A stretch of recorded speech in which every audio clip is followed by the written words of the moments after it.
The western of Vietnam. The Mekong Delta, often called Western Vietnam or Miền Tây, is the region that rests gently at the southernmost tip of the country. It is not merely a geographical area, but a living, breathing world shaped by the water, soil, and the quiet resilience of its people. Formed by the mighty Mekong River as it reaches the sea, this land is a vast network of rivers, canals, and fertile plains that have sustained generations with both abundance and hardship. Administrative, the Mekong Delta includes one centrally governed city, Cần Thơ, widely regarded as the capital or heart of the region, and 12 provinces, Long An, Tiền Giang, Bến Tre, Vĩnh Long, Trà Vinh, Hậu Giang, Đồng Tháp, An Giang, Kiên Giang, Sóc Trăng, Bạc Liêu, and Cà Mau. Each of these places carries its own identity, yet they are all bound together by a shared rhythm of life that flows with the rivers. Unlike the mountainous regions of northern Vietnam or the fast-paced cities like Saigon, Mekong Delta is defined by its flat, open landscapes. Here the horizon stretches endlessly over rice fields and that shimmer green and gold dependent on the season. Coconut trees lean gracefully along riverbanks and small wooden houses perched beside narrow canals. There is a softness of this land, a gentleness that invites people to slow down and simply be. Water is not just a feature of the Mekong Delta, it is its essence. Life here revolves around rivers and canals. People travel by boat as naturally as others might use cars or bicycles. Children grow up learning how to row before they fully learn how to ride. Even markets float. The famous floating market such as Cái Răng or Phong Điền are not staged attractions but authentic centers of trade where boats gather at dawn, loaded with fruits, vegetables, and goods. Sellers hang their products on a long poles, allowing buyers to see them from afar what each boat offers. It is a system both simple and ingenious, born from generations of adaptation to a water-based life. The Mekong Delta is called the rice bowl of Vietnam, producing a significant portion of the country's rice supply. But beyond rice, it is also a paradise of tropical fruits, mangoes, durians, rambutans, mangosteens, and star apples grow abundantly in the rich alluvial soil. Each fruit carries not only a distinct flavor but also a story of the land and the people who nurture it.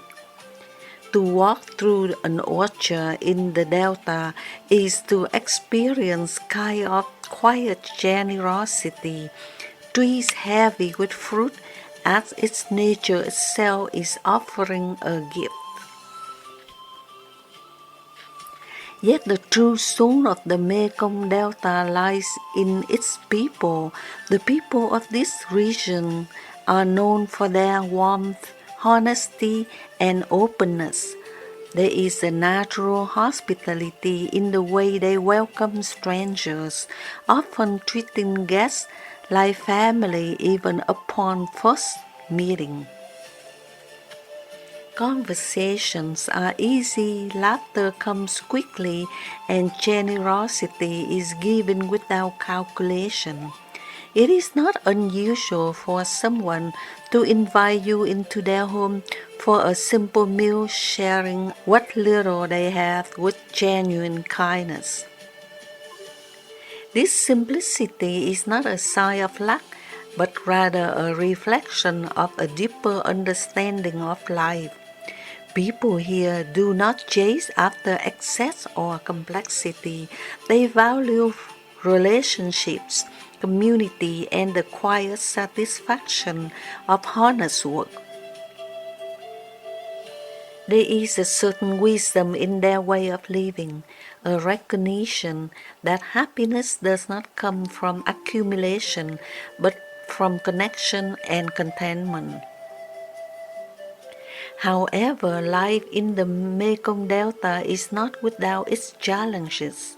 The region faces increasing threats from climate change, including rising sea levels, saltwater intrusion, and unpredictable flooding.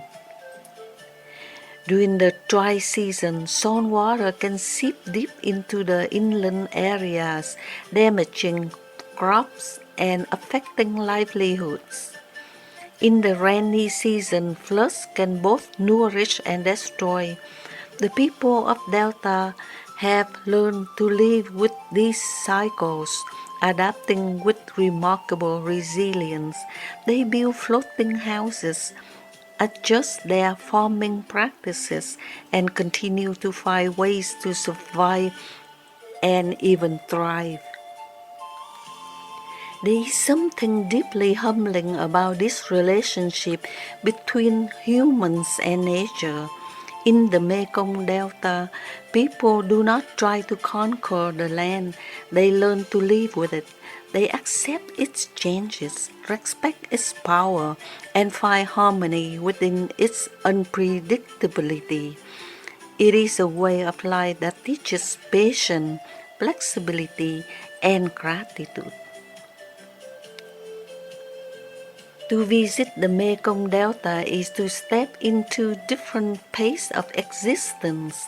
Imagine sitting on a small wooden boat at the sunset, the water reflecting shades of gold and orange, the sound of gentle paddling breaking the silence. And there is no rush, no noise, only the quiet presence of the moment. In such a place, it becomes easier to listen not just to the world around you, but to your own inner thoughts. The Mekong Delta does not seek to impress with grandeur or spectacle. Its beauty is subtle, woven into everyday life. The way a mother prepares a meal, the way a farmer tends his field, the way children laugh as they splash in the river. It is the beauty that reveals itself slowly to those who are willing to look closely and to feel deeply. In the end, the Mekong Delta is more than a region, it is a lesson.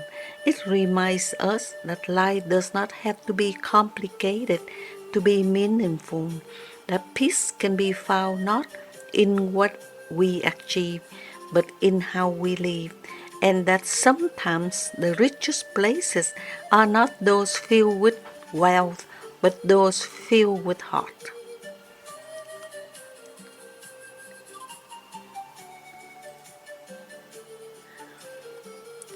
Bến Lức is a name that not always appears boldly on the world map, yet for those whose roots are tied to it, it carries a quiet gravity. like a small star that only those who belong to its sky truly recognize. To understand where Bến Lức lies in Vietnam is not simply to locate it geographically, but to place it within a living story of land, water, memory, and ancestry.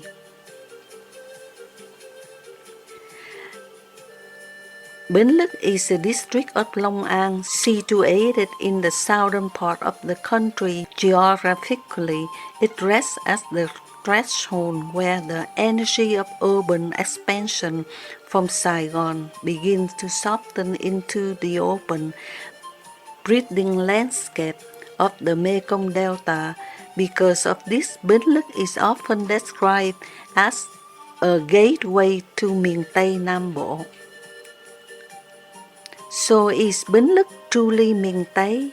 The answer is both simple and layered.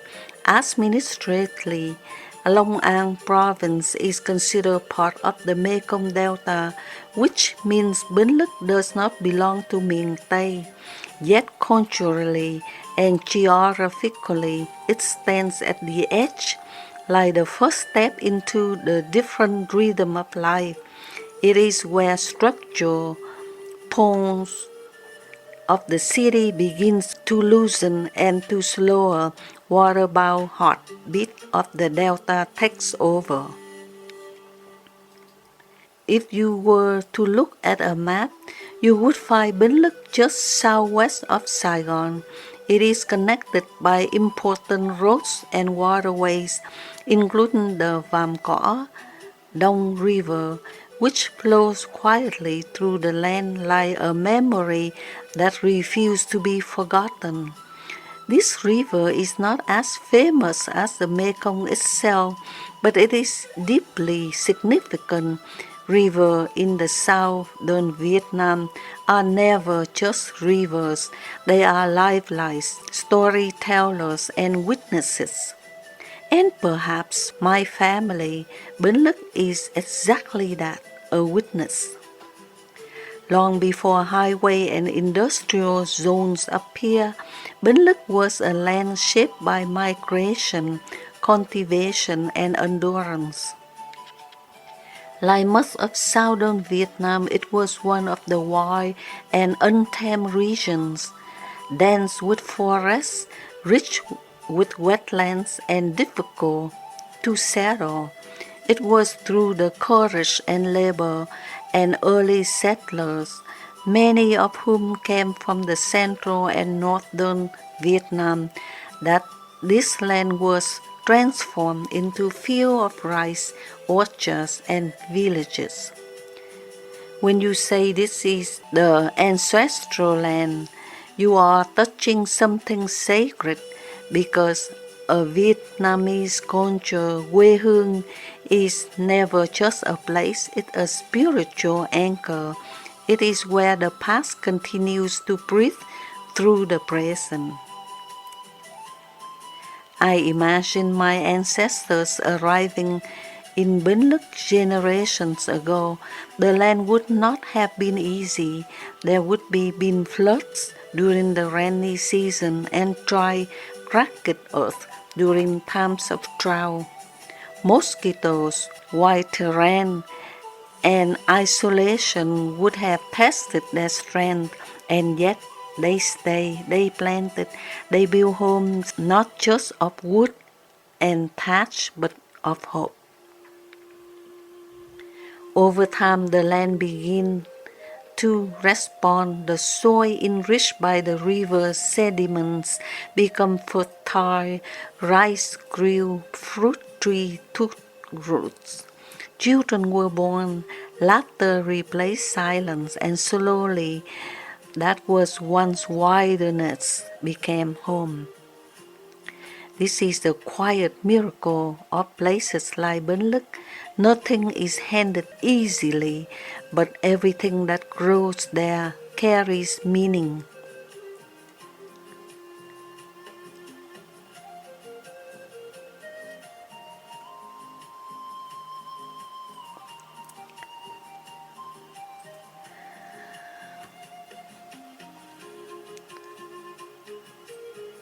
Because that is the thing about ancestral land, it never truly disappears.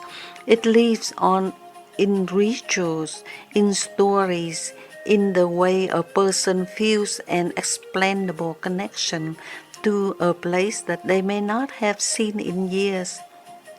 Bến Lức may not be as widely celebrated as other parts of Mekong Delta like Cần Thơ or Cà Mau, but its significance is no less profound. In fact, places like Bến Lức often carry a deeper intimacy. They are not shaped by tourism or attention, but by generations of ordinary lives lived with quiet dignity. And perhaps that is what makes it so meaningful for me. To belong to Bến Lức, even through my mother's lineage, is to belong to a story of resilience. It is to inherit the strength of those who worked the land, who adapted the rhythm of water and weather, who found a way to survive and love in a place that asks much of them. It is also to carry a kind of emotional geography within me, even if I am far away, even if my life has unfolded in a different country. There is part of me that is shaped by that soil, a part that understands, perhaps without words, a value of endurance, humility, and connection. So, yes, Bến Lức is miền Tây. It's more than that. It is a beginning, a doorway, a place where journeys started, where roots were planted, and where my family's story found one in its first homes. And maybe in some quiet way, it still calls not loudly, not urgently, but like a soft whisper carried on water, reminding me where a part of my heart was first formed.